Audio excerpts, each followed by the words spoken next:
What do you do when the pace of client work is slowed and given you time to rest? You draw more, of course.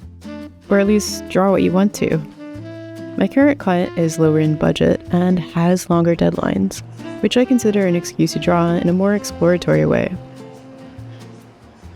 For me, this entails drawing more visually complicated subject matter that I wouldn't normally use for client work, such as architecture and mazes. I did the same in this former piece too, though that came back to bite me when the client requested revisions. Recently, I decided to try out Skillshare for a month. No, I'm not sponsored by them, but if they did decide to sponsor me, that would be nice. Really, I had the aim of learning something new, like calligraphy. Somehow texting is getting a little tiresome. But how best to sustain meaningful communication when you have long-distance friendships? To me, a letter writing practice just sounds like a really special way to keep in touch.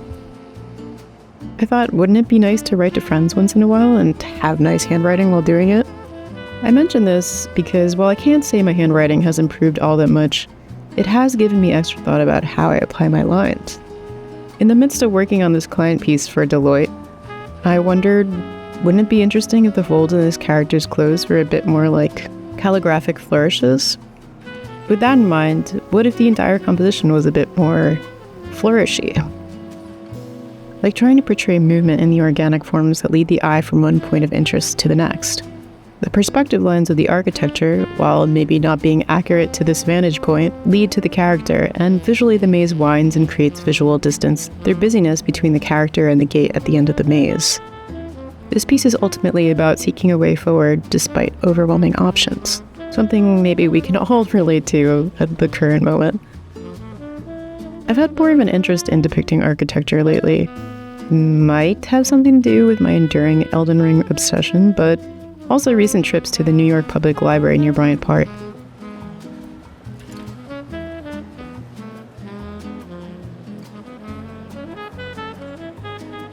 I also visited the Morgan Library with its many caged volumes. I mean, is this Hobonichi inspo or what?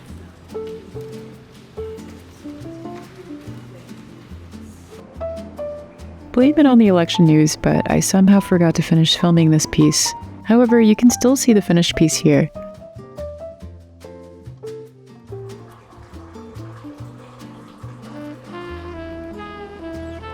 There are a few more pieces for Deloitte that are currently underway. However, as of this moment, I'm still waiting to hear back about sketch selects. But traditional media calls.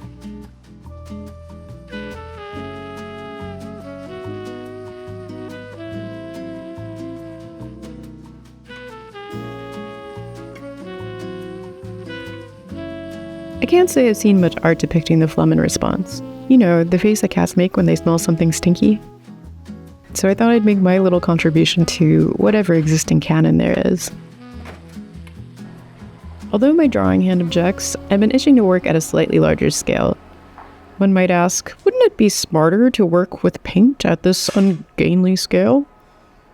Yes, it absolutely would. But many times I prefer to do things the bullheaded, torturous way. What can I say? I'm a former Catholic. But more on that later.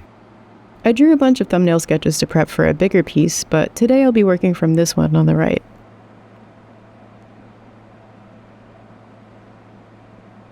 One of my many fatal flaws includes thinking that something will take a lot less time than it actually does. Either that or I am an extremely distracted individual. So the making of this piece was filmed over the course of a few days and whatever the sunlight in my apartment permitted. Total non sequitur, but a recent read of mine was Dr. Jekyll and Mr. Hyde. This was my first time reading it after watching a visual essay about how the video game Bloodborne was likely inspired by Robert Louis Stevenson, which was even more delightful a parallel given my trip to Scotland prior this year.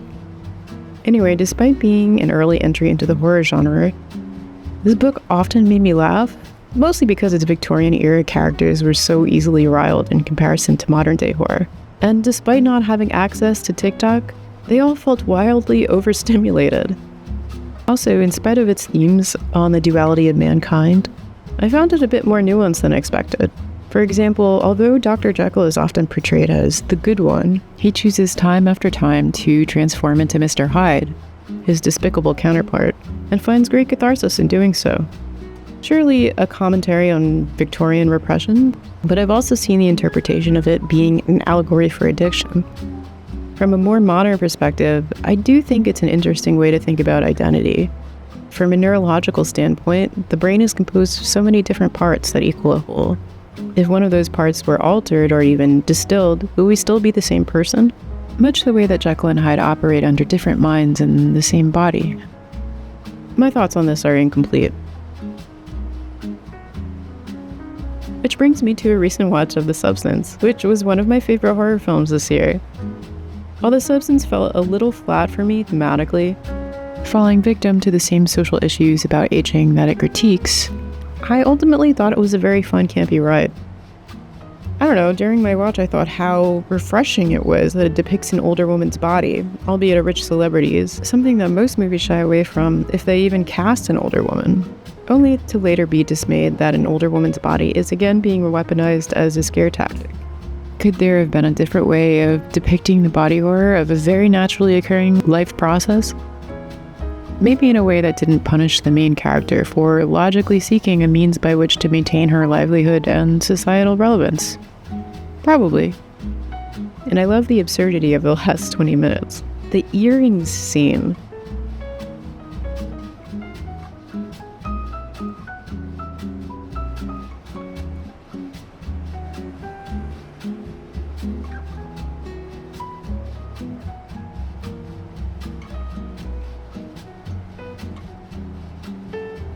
Alright, let's save more drawing for tomorrow.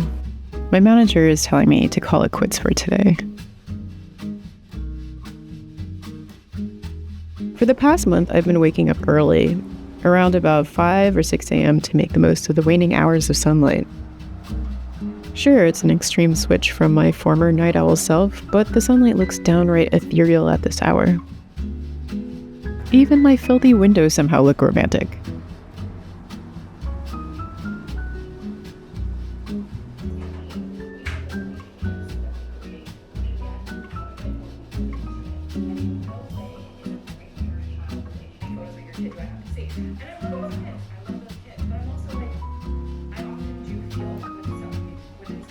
It feels like there's so much more at stake working big.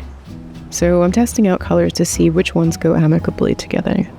While I don't always do this for smaller drawings, I'd just rather avoid wasting colored pencils, especially given how much pigment will be used at this scale. Will I ever not use chartreuse? Who knows? I mean, it's been my comfort color for a while now. I also began using a piece of scrap paper here in order to lessen the amount of smudging my hand was doing by leaning on the Bristol board. I actually hadn't learned about this technique until I'd watched Monben, a series hosted by Naoki Urasawa, which documents how his fellow manga artists work. I love that they examine everything down to pencil grip and hand resting techniques while drawing. If you're really into the process and craftsmanship of making comics, or even just the thought that goes into it, I really recommend a watch.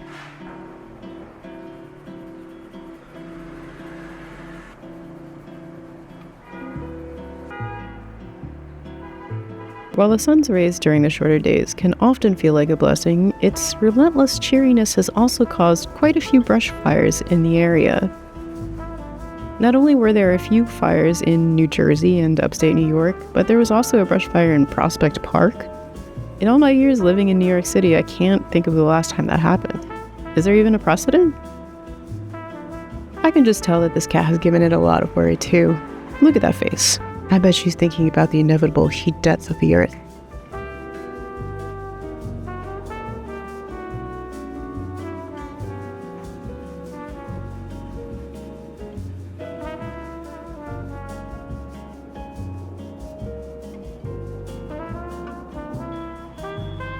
The real life Sumi is more worried about our current house guest, Sammy. Luckily, they are united in their mutual fear of the vacuum cleaner and shared love of the sofa.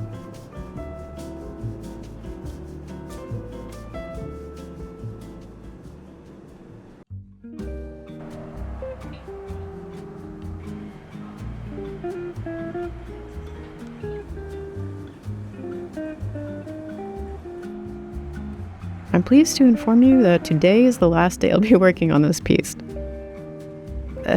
What else have I watched recently? I did see The Conclave this week. As a former Catholic, this one was right up my alley, and probably more enjoyable of a watch if you view it through a campy lens. A more dramatic depiction of the election of a new pope. I've heard it described as Catholic RuPaul's Drag Race, and I must admit, I've rarely seen Ralph Fiennes wear more flowing gowns or talk more smack, or look so worried. His little red hat was wrung out. Love the performances, both the grandeur and the mundaneness of the Vatican, as well as the banger of a soundtrack, but I sort of wish the secrets had been a little bit juicier. However, if you suspend your disbelief enough, I think it had one of the better plot twists of this year. My fave might have been the vaping cardinal. We've finally reached the part where we color in Sumi. I left this part for last, not out of some sicko sense of self-torture, but because I was afraid of smothering the black color pencil into lighter color areas. It feels very satisfying to be working with it. Although I normally stick with Prismacolor in my color pencil drawings, I'm using a black Winsor & Newton since my local Blick was out of black Prismacolors. I'm really impressed with the Winsor & Newton. Not only did the lead feel nice and sturdy, it didn't break once while I was sharpening it, unlike my Prismas, but the pigment was strong and even. I'll have to try out their other colors in the future.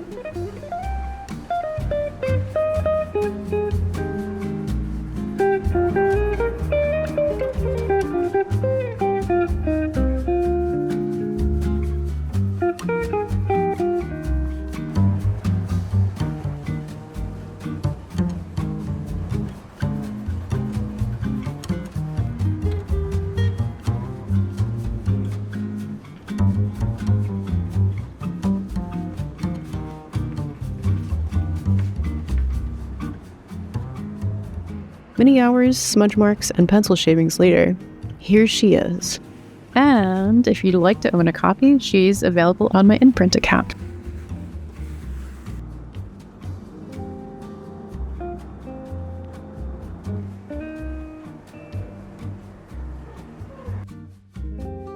What does my muse think?